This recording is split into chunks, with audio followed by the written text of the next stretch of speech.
Então, terceira parte da reunião 48, no dia 26 de novembro, nosso estudo em que a gente vai concluir o livro do Augusto Cury, chamado Ansiedade, Como Enfrentar o Mal do Século.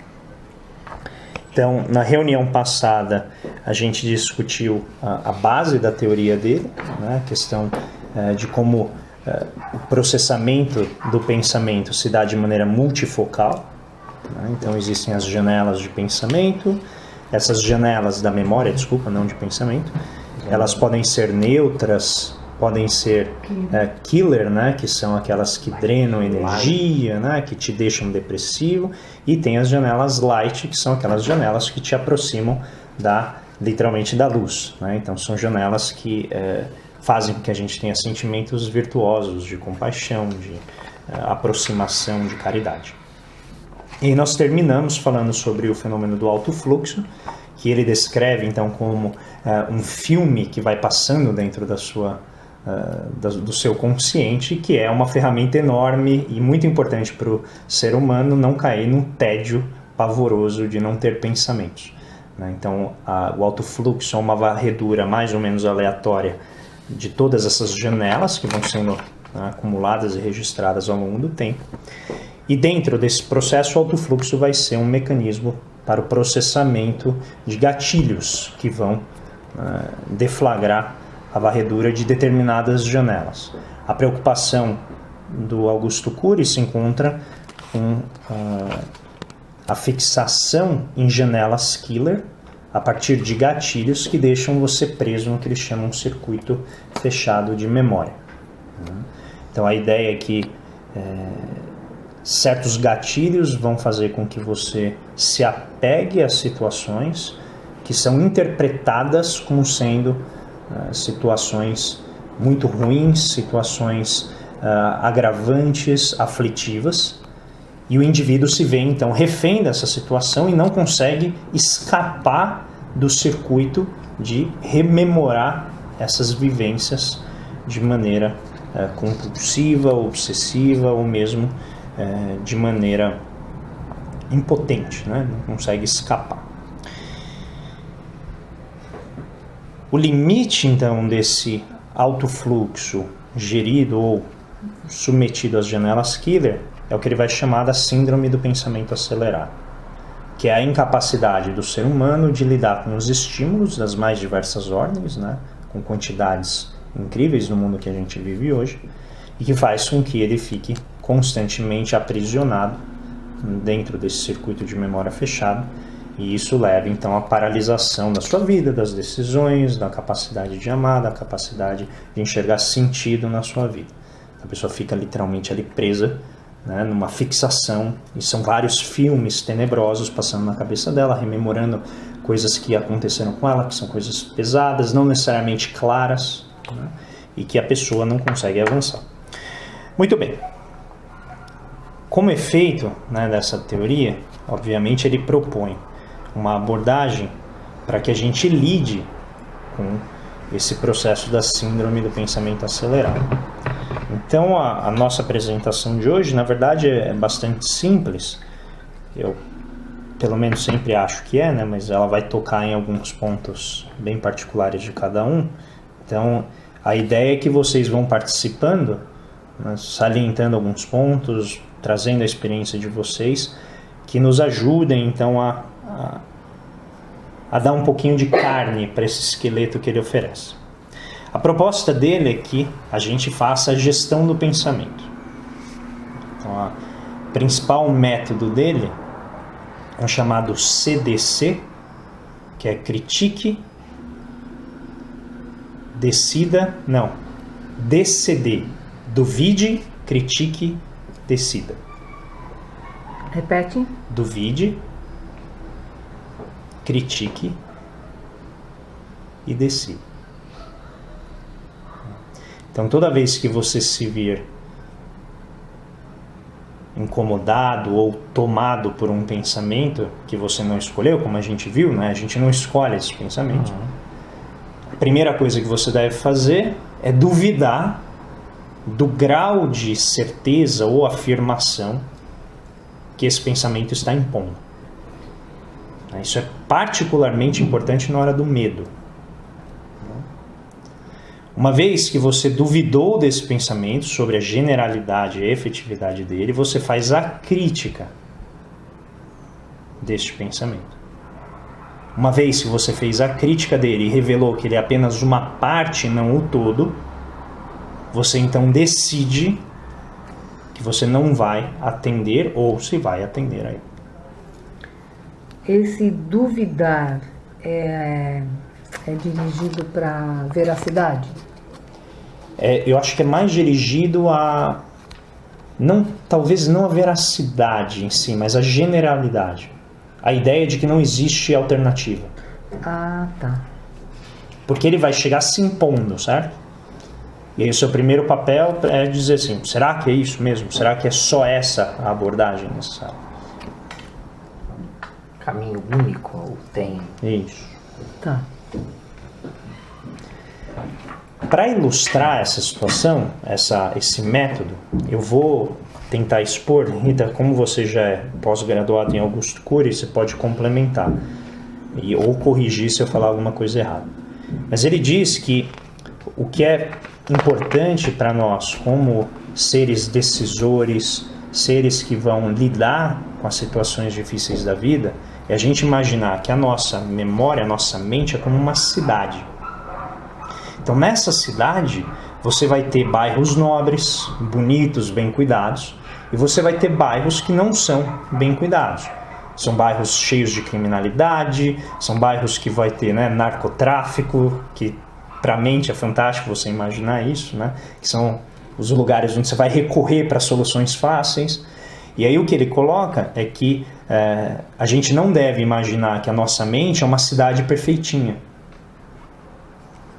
Porque isso vai gerar essa visão idílica e ilusória de que nós não temos defeitos. E aí por isso a gente não vai conseguir lidar com esses pensamentos quando eles aparecerem.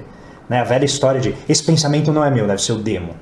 Não, esse pensamento é seu. Você, da mesma maneira que tem pensamentos maravilhosos, você também tem pensamentos problemáticos.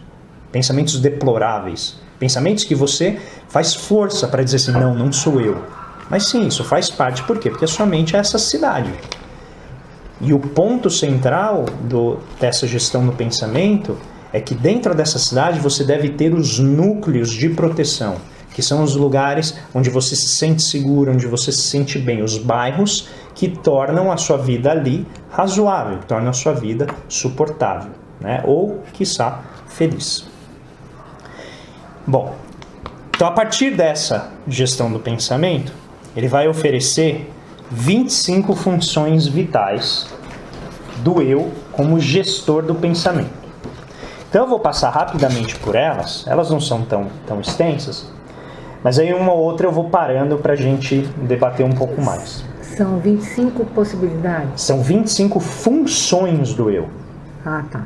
Então, na hora que você vai lidar com esses sentimentos, com esses pensamentos, desculpa, você vai ter 25 funções que vão te permitir gerir os pensamentos. Se eu fizer uma analogia da cidade, isso é como se fosse o quê? Os bairros da cidade? Assim. Isso. Okay. Então os bairros, eu acho que eles seriam meio como circuitos de alto fluxo. Entendeu? Quando você vai para aquele lugar, o gatilho vai disparar determinado varredura de um grupo, num subconjunto de janelas. Então no bairro bonito, bem organizado, você está lá nas janelas light. No bairro mal cuidado, mal cheiroso, você está lá em algum tipo de janela killer. Assim, de repente você está meu pensar e fala, estou em Heliópolis aqui. É meio assim, né? Isso. Ok. Eu não sei qual é o que você quer dizer com isso, mas enfim. O que é Heliópolis para ele? Ok. Estou na perifa. Na perifa está mais longe. Está bem mais longe. Heliópolis está perto de casa, inclusive. Então, até usando essa metáfora, uma pessoa que está com pensamento no Morumbi é uma pessoa flutuante, né? Porque ela tem o mesmo espaço rico e do lado ela tem exatamente a pobreza, né? A dificuldade, a luta. Bom, então as funções, notem, são funções.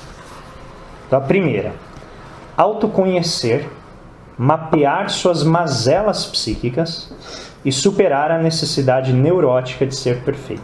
Essa é meu livro. Tranquilo, essa eu achei a mais fácil. A partir de agora é só aplicar, tá, pessoal? Mas eu acho que tem a ver, inclusive, com o que a gente discutiu no momento do amigo. Né? Então, se você tem essas mazelas, essas fraquezas, você precisa mapear para saber quais são as situações de estresse que vão deflagrar aqueles gatilhos que vão fazer com que você precise de ajuda. Né? Então, no momento em que isso acontece, precisa ter alguém para te ajudar se você não conseguir segurar a onda. Né? Depois, ter consciência crítica e exercer a arte da dúvida, né? Sobre tudo que justamente vai animar falsas crenças. Então ainda continua, né, dentro do duvide, critique e decida. Depois, ser autônomo, aprender a ter opinião própria e fazer escolhas, mas entender que as escolhas implicam perdas, que é a coisa da responsabilidade. 4. Ter identidade psíquica e social e superar a necessidade neurótica do poder. 5. Gerenciar os pensamentos e qualificá-los para não ser escravo de ideias que ruminam o passado ou antecipam o futuro. Então, por isso que eu bati o pé na definição do que a gente estava chamando de empatia ou respeito. Porque se você qualifica aquilo, um determinado evento, de maneira confundindo conceitos, fica difícil de você saber qual problema você vai atacar. Qual, né, dificuldade é a dificuldade prioritária. Porque se você tentar atacar todas elas de uma vez, você vai perder. Você não vai conseguir, né, organizar a situação. Depois, qualificar as imagens mentais e libertar o imaginário para ser inteligente nos focos de tensão. Não, é super complicado. É super complicado. Depois, gerenciar a emoção, protegê-la com a mais excelente propriedade e filtrar estímulos estressantes. Aqui entra aquilo que a gente estava falando da vigilância, né, do rezar às 12 horas do dia. 8. Superar a necessidade neurótica de mudar o outro. Ninguém muda ninguém, viu, Fefe? E aprender a contribuir com ele, surpreendendo. Fefe, pode me surpreender sempre que você quiser. Aqui entra o evangelho, né? Sim, exatamente. Aqui é o ato de ficar enxergando, né, o problema no outro e não, né, encontrar uma forma de se transformar junto com o outro. Né? 9. Criar pontes sociais. Saber que toda mente é um cofre e que não há mentes impenetráveis, mas apenas chaves erradas. Isso eu acho bem interessante, vou repetir. Criar pontes sociais. Saber que toda mente é um cofre, que não há mentes impenetráveis, mas apenas chaves erradas. Essencialmente é o trabalho do CVV, do jeito que eu leio aqui.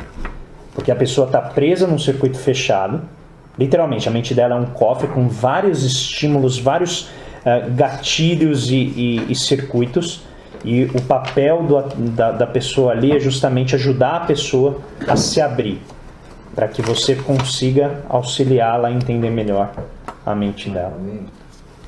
Faz sentido, sim. De você, né, escutar, de você não justamente impor nada sobre a pessoa.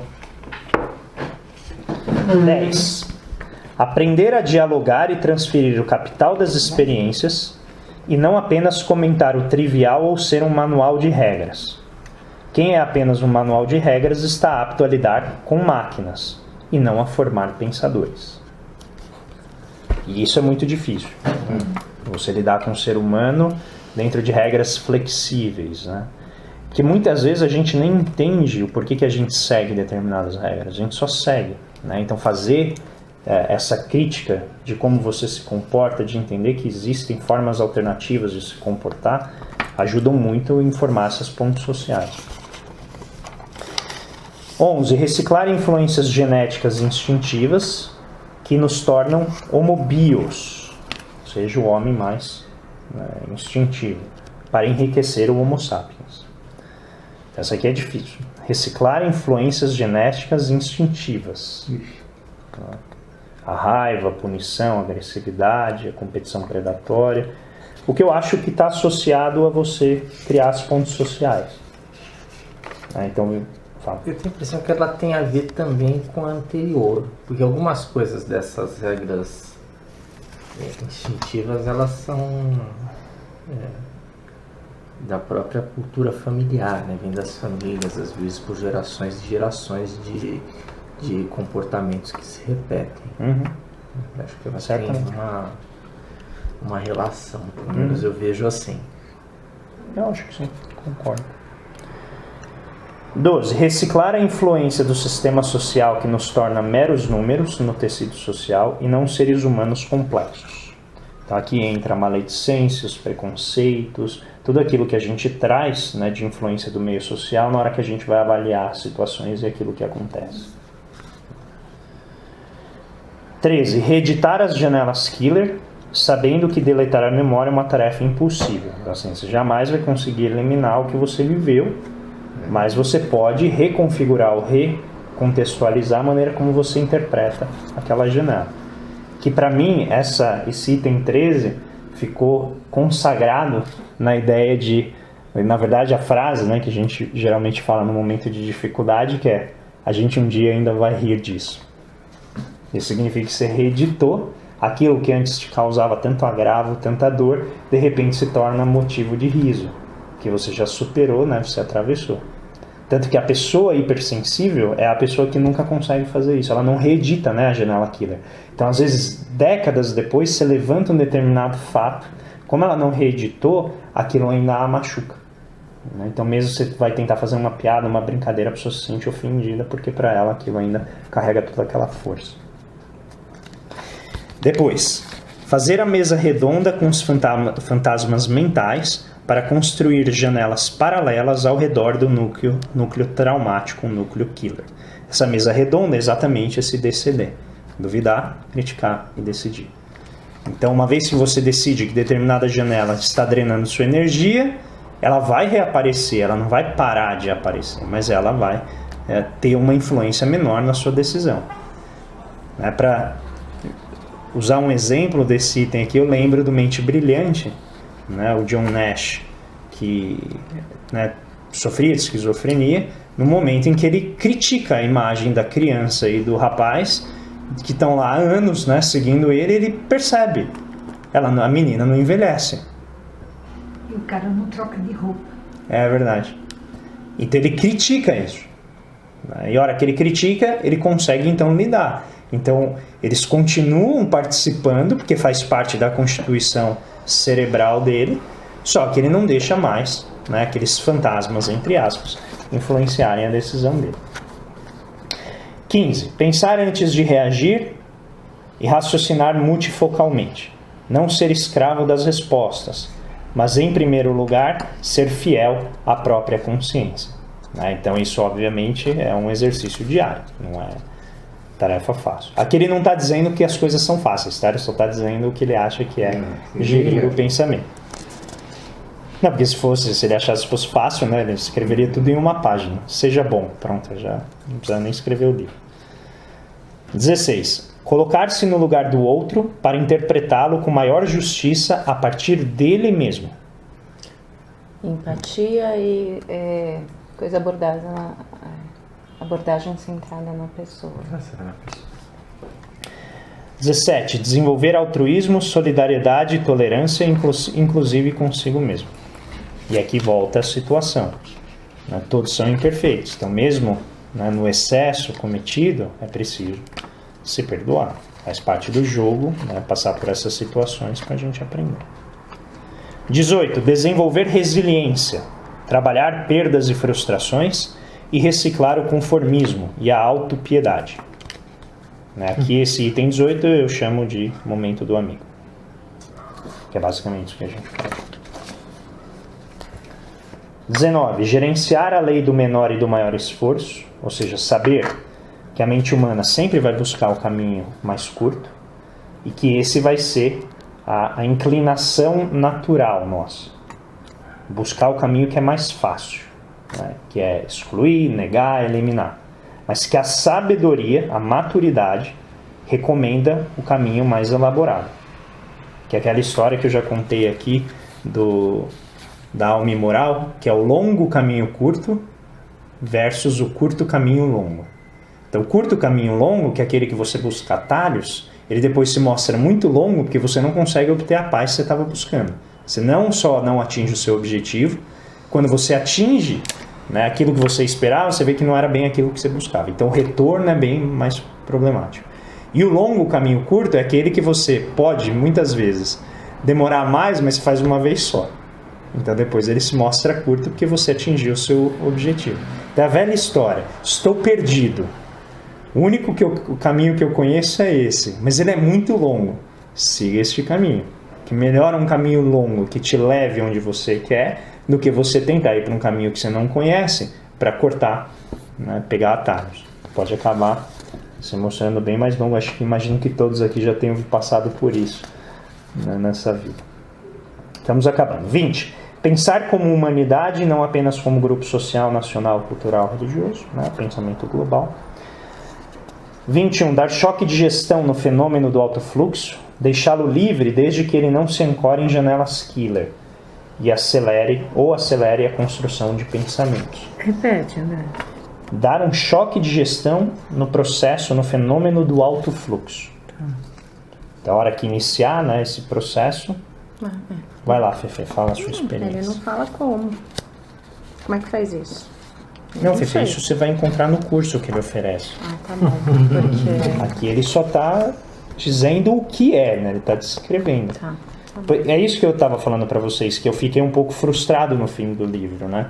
Porque eu falei, não, então ele vai começar a dar, né, sugestões mais eficazes, não apenas essas grandes diretrizes. Mas não, eu acho que é algo que é um processo, né? Você tem que trabalhar isso com terapia, com leitura, com experiência, né? Tudo isso é o próprio aprendizado. Tem uma coisa muito... Até pelo que a gente vinha estudando, principalmente a linguagem dos sentimentos, que é muito prático, né? Tenta sempre dar sugestões práticas para você lidar.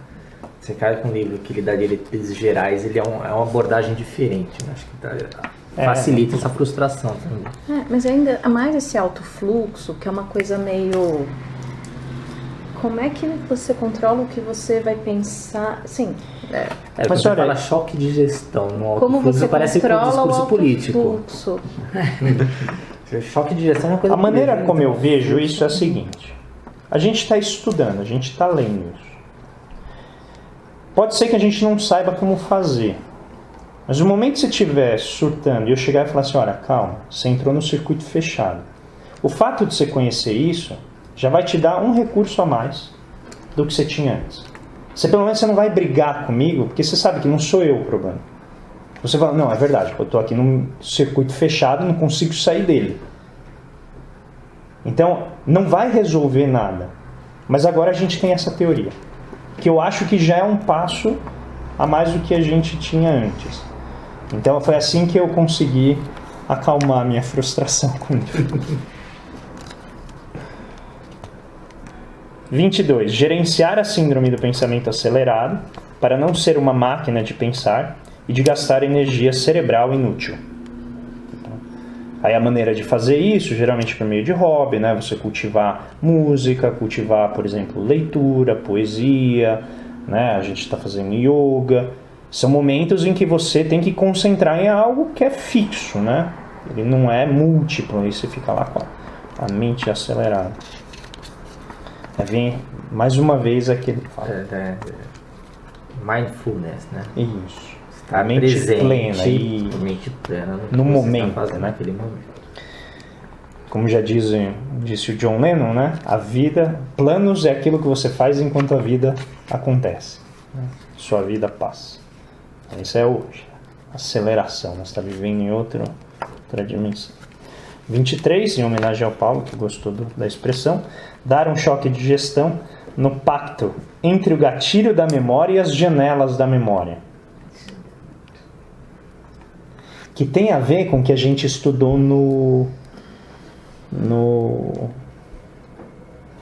na filosofia lá da comunicação não violenta. Rosenberg.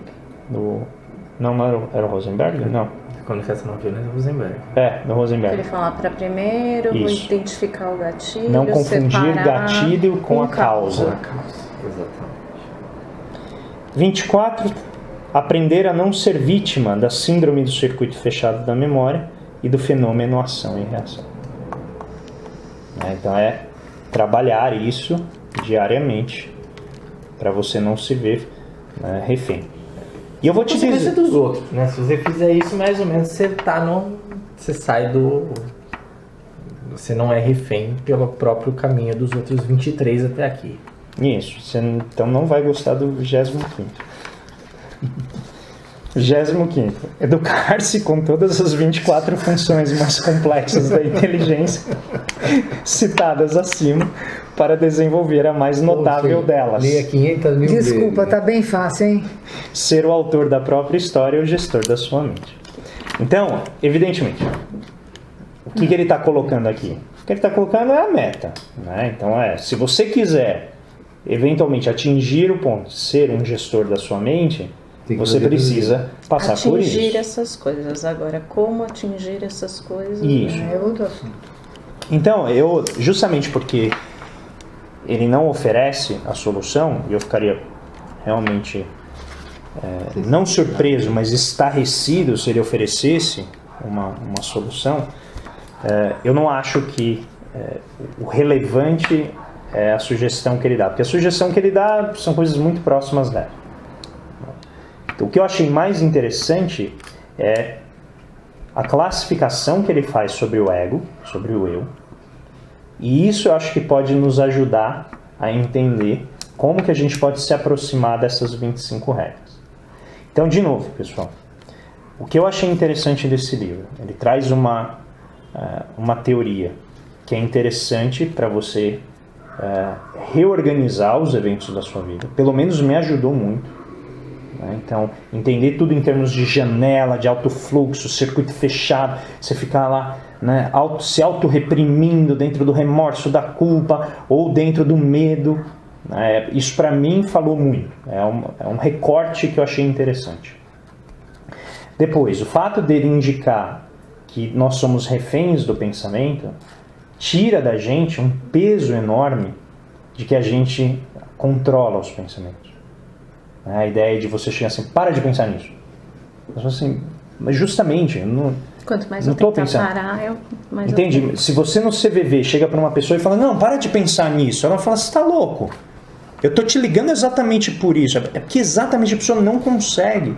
Então eu acho que se a gente compreender que esse tipo de frase não ajuda ninguém, eu acho que já é um avanço. Você fala, não, para de pensar nessa bobagem.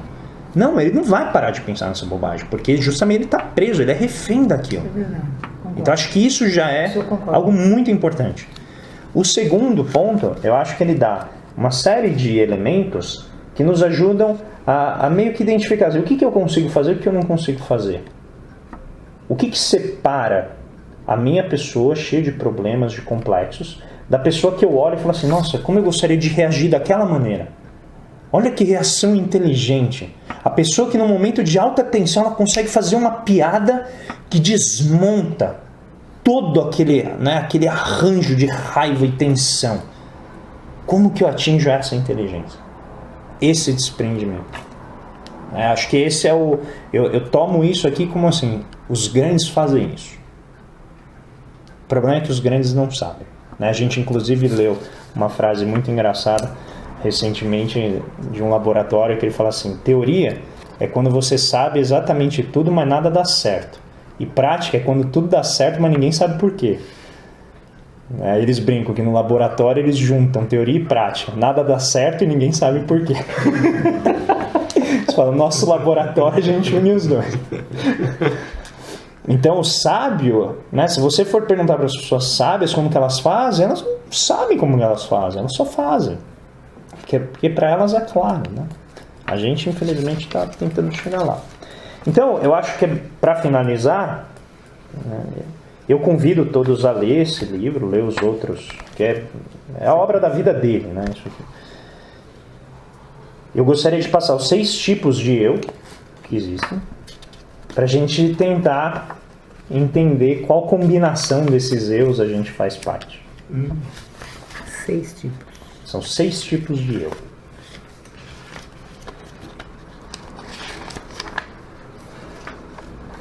Então, o primeiro é o eu gerente. Então, esses são os seres que aprenderam a gerenciar os seus pensamentos e exercer essa arte de se autoquestionar. Então, eles conseguem apreciar o alto fluxo, são criativos, motivados, inspirados, mas também conseguem criticar suas ideias, suas verdades, suas crenças.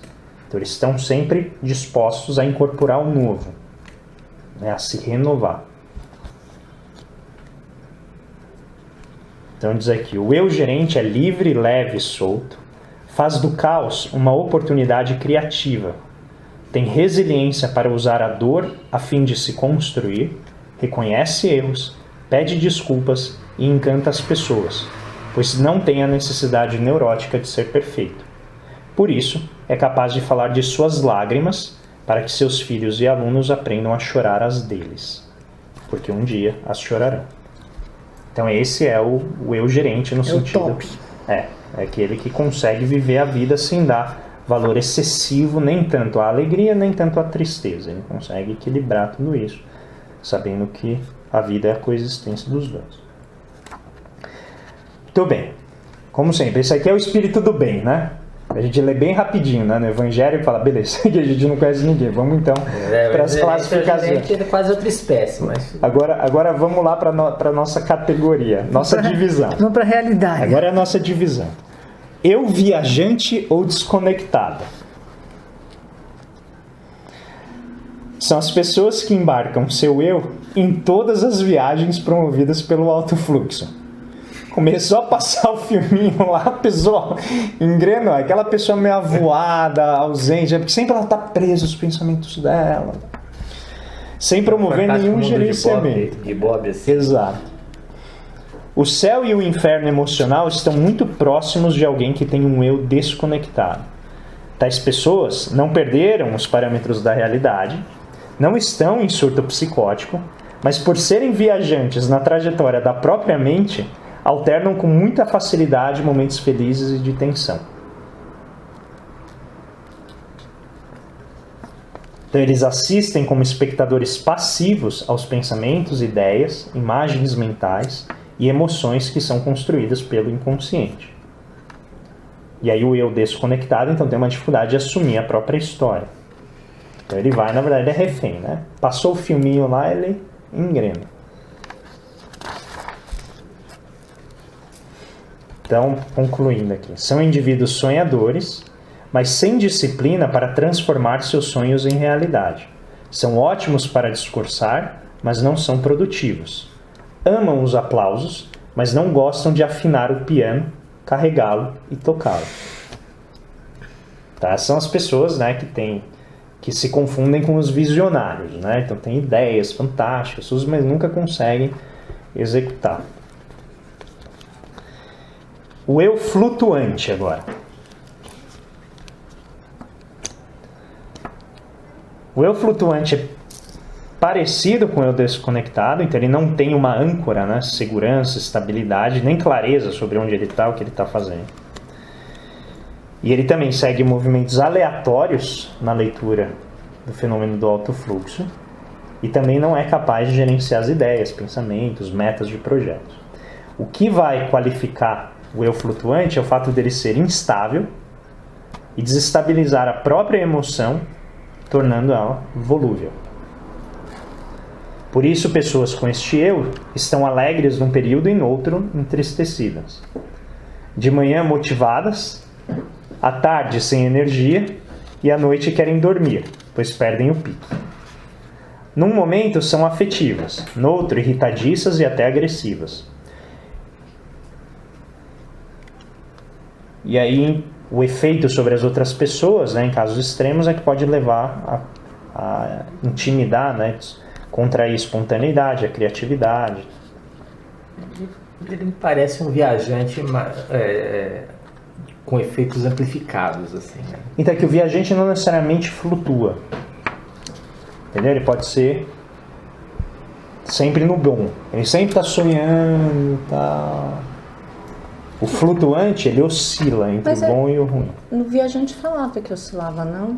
Não, Eu tinha entendido também que Não, ele ele oscilava fala, do bom e do Ele ruim. dá Uma hora tá feliz, outra uma hora hora tá feliz, ele outra tá muda triste, muito mas eu acho que é rapidamente. mais Ó, intenso. são viajantes da própria mente e alternam com muita facilidade momentos felizes e de tensão.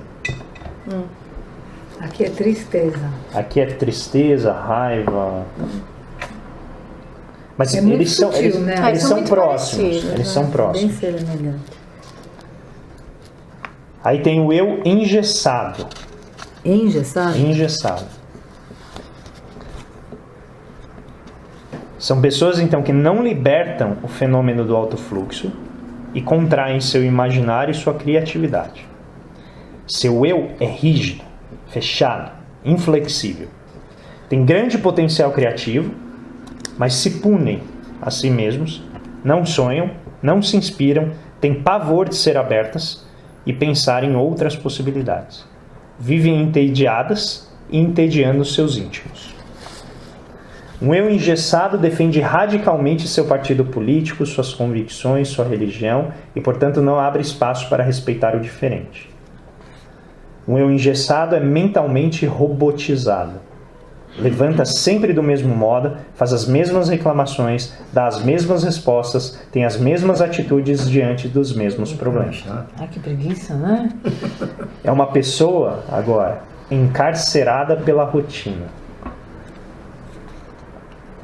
Tem, às vezes, motivos de sobra para agradecer a vida, o trabalho, os filhos, mas chafurda na lama da reclamação. E aí ele pergunta, você conhece alguém assim? Eu? Eu diria que tá na moda. Seria. A gente poderia falar em radical. Ele fala, quem é radical não está convencido do que crê. Que são essas pessoas que precisam impor, né, sua visão. Que tem dificuldade de escutar o outro. Aí coloca, tais pessoas podem até ter sucesso por fora, né, na aparência, mas são miseráveis por dentro. Sua maior fonte de entretenimento está comprometida, empobrecida, que é a segurança de si mesmo. Seu eu tem apreço em se ancorar em janelas killer, que fomentam pessimismo, insatisfação e irritabilidade. É a pessoa que só tudo tá ruim, né? Nada tá bom. Depois, o eu sabotador. Estamos Esse acabando. deve ser divertido, hein? O eu autossabotador. Alto. Autossabotador. Então, esse também não gere na construção dos pensamentos em busca de estabilidade e profundidade emocional. E esse tipo de eu vai contra a liberdade, conspira contra seu prazer de viver, sua tranquilidade e seu êxito profissional e social. Em suma, são carrascos de si mesmos. Quando começa a dar certo, já entra em parafuso. Assim. E são pessoas que não reconhecem o seu valor, né? Tem dificuldade de justamente por isso. Não reconhecer o valor. Alguma coisa começa a dar certo, fala, não pode ser, não tá dando, não é isso. Não mereço. Não mereço. Então o êxito deixa essas pessoas tensas, que elas acham que nunca é suficiente. O eu sabotador não sabe dar um choque de gestão no alto fluxo, que além da autopunição, vai carregar então fobias, obsessão, dependência, ciúme, inveja, raiva e autoflagelação. Então uma pessoa autossabotadora vive se aterrorizando, se atormentando com fatos que ainda não aconteceram, ou gravitando na órbita dos problemas que já passaram, lamentando perdas, fracassos, injustiças. É a coisa do alto fluxo, né? Você fica lá preso naquele vídeo, fica passando na sua mente e você não consegue fugir dele. Então trata-se de um eu que sabota a própria felicidade e pode ser ótimo com os outros, mas é péssimo com si mesmo. Pode ser tolerante com seus íntimos e amigos, mas implacável consigo mesmo. Pode dar um monte de chance para os outros quando eles erram, mas raramente dá uma chance a si mesmo. Então ele coloca que um dos mais graves defeitos de alguém que tem, né, um eu assim é a autocobrança. Quem cobra demais de si retira o oxigênio da própria liberdade, asfixia sua criatividade e, o que é pior, estimula o registro automático da memória a produzir janelas killer toda vez que falha, tropeça ou não corresponde às suas altíssimas expectativas. Lembra que um dos fenômenos da janela killer é que elas são autorreforçantes e multiplicadoras, né? Então elas vão se encontrando e se reforçando por similaridade e afinidade de janelas. Tanto que é bem frequente você estar lá travado num determinado processo negativo e você começa a lembrar de outras coisas que não tem nada a ver com aquele evento, mas que a sensação é similar.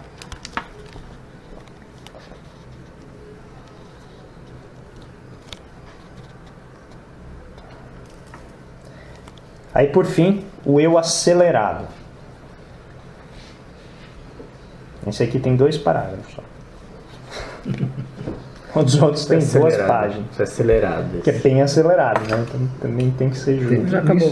Tudo isso acelerado. Pronto, foi. O eu acelerado pertence ao imenso grupo de pessoas em todo o mundo, em todas as sociedades modernas, de crianças a idosos, que se entulham de informações, atividades e preocupações. E, consequentemente, excitam o fenômeno do alto fluxo, a produzir pensamentos numa velocidade nunca vista, gerando, portanto, a síndrome do pensamento acelerado. Então, basicamente, são pessoas muito sedentas, né, de informação, de conhecimento, e, se não gerido esse processo, podem, eventualmente, se tornar doentias, né, que vai atrapalhando todas essas relações, né, pessoais. O acelerado é essencialmente isso. Então, o que ele vai colocar é que, na visão dele, não existem múltiplas personalidades. O que existe são manifestações desses diferentes eus que vão predominar em determinados momentos da sua vida. Então, às vezes, você está o eu acelerado, né? Você está lendo tudo, você fica o dia inteiro na internet, vendo informação.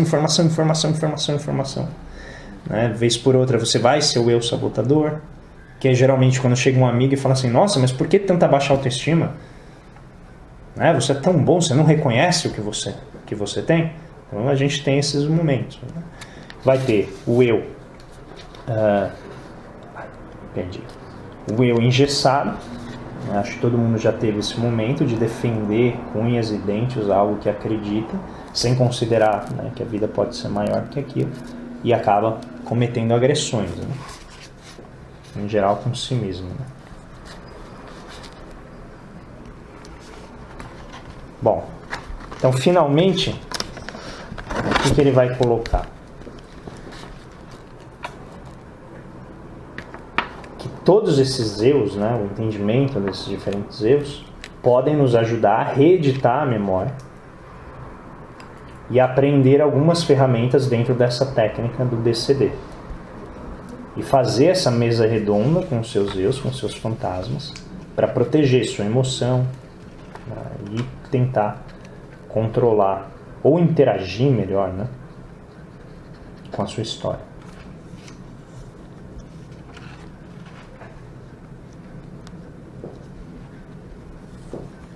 Então ele termina de maneira apoteótica.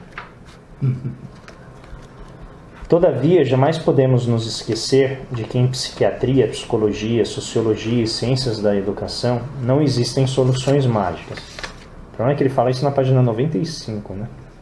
Tinha que começar o livro, né, falando isso. É necessária uma nova agenda para formar núcleos de habitação do eu, que são esses bairros dentro da cidade da mente. São necessários exercícios educacionais diários. Devemos nos lembrar sempre desta tese. Se a sociedade nos abandona, a solidão é tratável. Mas se nós mesmos nos abandonamos, ela é quase incurável. É você com você mesmo, né? Então, mas aí precisa do psiquiatra. Então, mas acho que esse é um ponto. A superação é você com você mesmo, né? Mas se você pode pedir ajuda, você deve pedir ajuda. Você deve aceitar que você é insuficiente para lidar com esses problemas, né?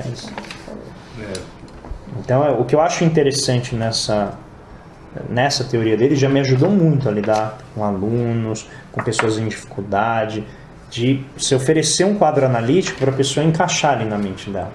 Eu não acho que é o melhor, até porque eu não conheço todos que existem, mas eu acho que é um que é bastante prático. É um recorte que eu acho que é fácil de entender. Ele vem camado, só tem as janelas da memória, o fluxo é quando você varre essas janelas, e às vezes você fica preso ali num looping infinito, né? Você fica repetindo aquele filme incessantemente, como foi o nosso caso no dia que a gente perdeu o avião lá em Natal. Eu fiquei preso naquilo, revivendo aquela situação, por que eu não fiz, o porquê que eu não fiz, fiquei travado ali, né? E a Fê tentando me ajudar, assim, falando, não, mas tá tudo bem, a gente, né, trabalha, a gente consegue lidar com isso e tal. E eu assim mesmo não me perdoava e ficava lá, e não mudou nada. Perdeu do né? O avião foi embora do mesmo jeito. É interessante o Brock naquele momento, quando você foi colocar pela primeira vez aqui, se a gente trabalhasse também com isso, acho que caberia. Seria interessante o Brock para essa situação do avião. A escola colocou o método do Cury. Ele ficou 1 ano, em tese, indo lá ou mandando algumas pessoas lá, exatamente para tentar organizar e ver se tinha mais ou menos o mesmo parâmetro, eu não sei se a palavra é parâmetro, mas para que as pessoas pudessem falar e mostrar o que eram. Depois, aí, o método dele de educação é diferenciado, porque ele faz com que o educador veja esses... Fique sensível a isso. Então, por exemplo, eu tenho um aluno assim, ela chama Manuela, tá? Ela tem 6 anos, ela não faz rolamento para frente, a cambalhota. Aí eu vou lá e faço assim, ela faz. Aí um dia que eu fui colocar a mão, fiz assim, ela fez.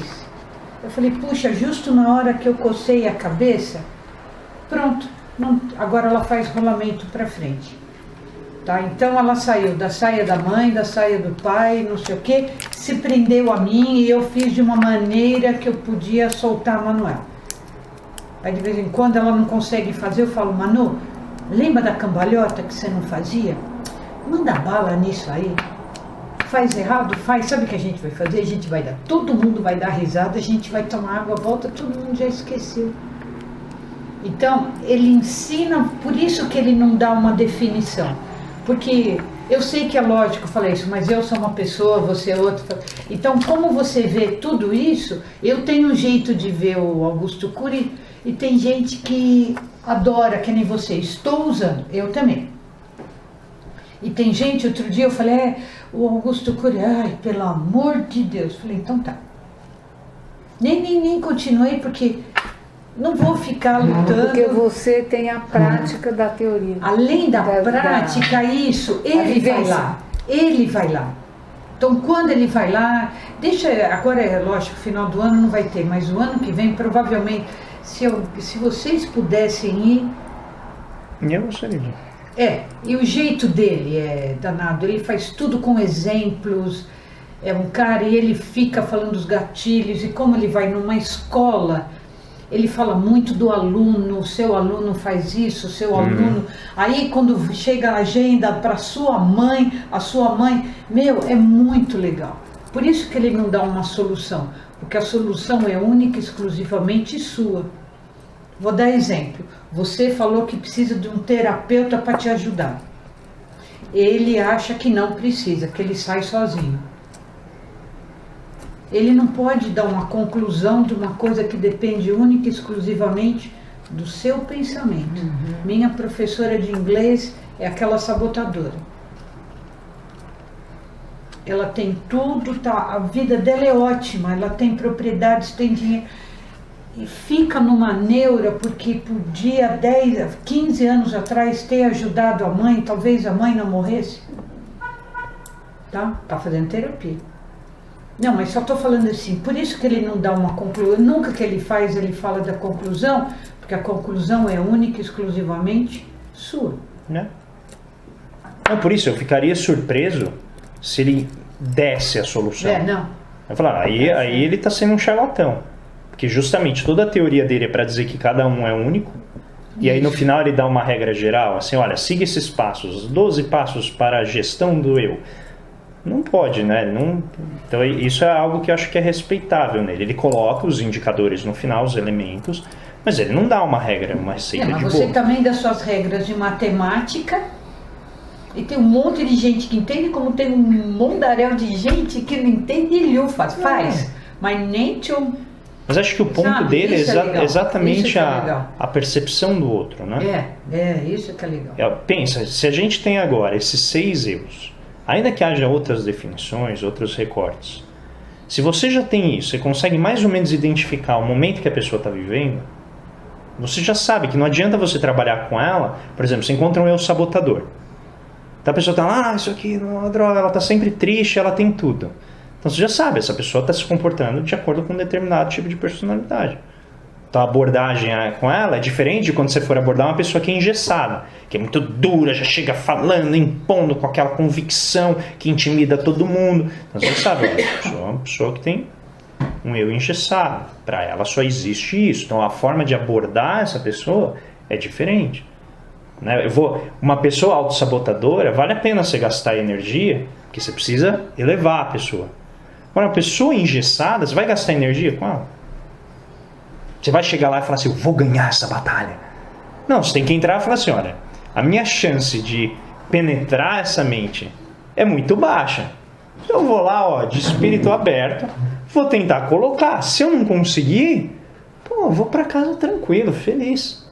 O exemplo da senhora que vocês mencionaram. Ela estava com a mente engessada. Ela fixou na regra. Ela falou, não vou mudar a regra. E vocês tentaram lidar com ela como? Como se ela fosse uma mente gerente. Um eu gerente. Não, realmente, tem uma situação, vamos tentar acomodar. Não, engessada. Naquele momento, não sei se ela está vivendo um momento em que ela está engessada. E aí, se você já tem essa teoria, você consegue acessar isso na hora, você fala assim, que esquisito. Uma situação tão corriqueira em que, né, a empatia, a reciprocidade levaria a se solucionar isso tão simples. Esquisito isso. Bom, beleza, não adianta eu brigar, não vou gastar energia porque não vai mudar nada. Então eu acho que você não entra no sequestro. No sequestro, no fluxo. Entendeu? Aí você fala, olha, eu não sou assim.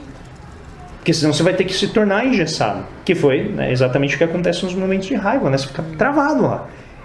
E é interessante ver quando a gente está com raiva, como a gente tem razão. Vocês já notaram? Assim, a gente conta assim, não é, e não é claro? Aí você, isso, o outro é. E aí, em vez de ajudar a acalmar, você fica ainda com mais razão. Porque você fala, viu que absurdo que aconteceu, tinha razão. Todo mundo nessa mesa concorda. Lá quebrado a cara dela. E aí você fica lá preso naquele alto fluxo, né? Naquele circuito. Então, eu pelo menos eu achei que enriqueceu, me ajudou a entender várias coisas da abordagem centrada na pessoa, com ilustração, com recorte diferente, né?